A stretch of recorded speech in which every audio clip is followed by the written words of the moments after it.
আপনি কেন টাকা খরচ করে ১.৫ লক্ষ ২ লক্ষ টাকা খরচ করে উমরা হজে যাবেন? এখন থেকে উমরা হজে আর যাওয়া লাগবে না। এখন থেকে এই দলে যদি আপনি যোগ দেন, উমরা হজের সওয়াব পাওয়া যাবেন। কারণ এই দলের যিনি প্রতিষ্ঠাতা তিনি ধর্মের জন্য অনেক ভালো ভালো কাজ করছেন। তাই টাকা খরচ করে উমরা হজে আর যাওয়া লাগবে না। এই দলেই যোগ দিলে আপনি উমরা হজের সওয়াব পাওয়া যাবেন। পয়েন্টে আসি, মূল কথা লাইনে আসি আগে।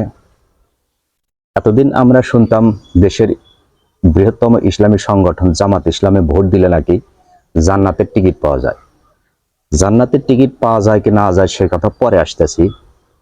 আপনি যদি কাউকে সৎ কাজে আদেশ করেন, অসৎ কাজে নিষেধ করেন, আপনার কথা মতো কোনো যদি গোমরা মানুষ নামাজ কালাম রোজা হজ জাকাত সমস্ত পাই পাই করে কাজগুলো করে, নিঃসন্দেহে ওই লোকটা যতদিন পর্যন্ত বেঁচে থাকবে, ওই লোকটা যতদিন ইবাদত করবে তার সব ফেক্সিলো টাকার আপনি পাওয়া যাবেন। এটা হাদিস শরীফের ওলামা একরামদের কথা। আর যদি আপনার কথা মতো আপনার সাথে সহপাঠী বা বন্ধু আপনার কথা মতো যদি কাউকে আপনি গোমরা পথে নেন, আজকে 1 পিস বাবা খাওয়াইলেন, কালকে 2 পিস 1 টুকলা গাঁজা টান দেওয়াইলেন, এরকম 1 দিন 2 দিন 5 দিন পর পর ওই লোকটা আপনার সাথে মিশতে মিশতে সে এখন পুরো একটা নেশাখোর, পুরো একটা বেহক হারাম পথে চলে গেছে। অথচ আপনি জাতে মাতাল তালে ঠিক, আপনি ঠিকই আছেন, ওই লোকটাকে অসৎ পথে নিয়েছেন।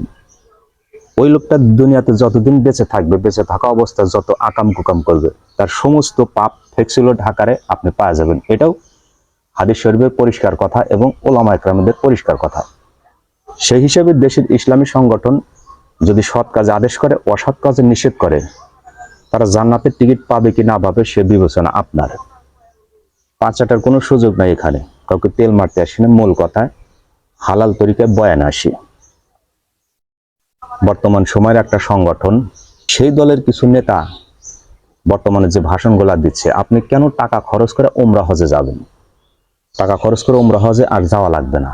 কারণ এই দলে যোগ দেন, এই দলে যোগ দিলেই আপনি উমরা হজের সওয়াব পাওয়া যাবেন। কারণ এই দলের যিনি প্রতিষ্ঠাতা তিনি ধর্মের জন্য ভালো ভালো কাজ করছেন। দলিল দেখায় আগে।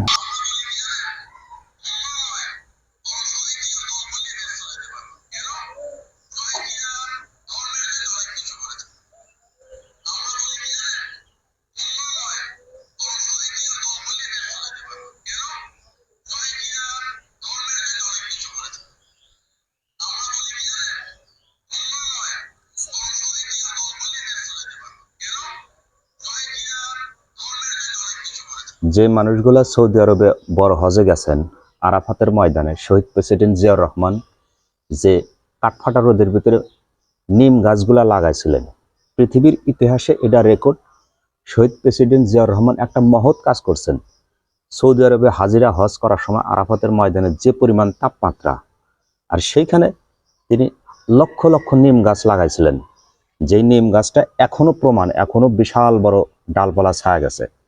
আল্লাহ তাআলা তাকে জান্নাতবাসী করুক, আমিন। তিনি কি কখনো এই কথা বলে গেছেন? এই ধরনের কথা বলছেন? বলেন নাই। সে কখনো এই ধরনের কথা বলেন নাই। কেন ভাই তোমরা এই ধরনের কথাগুলো বলো?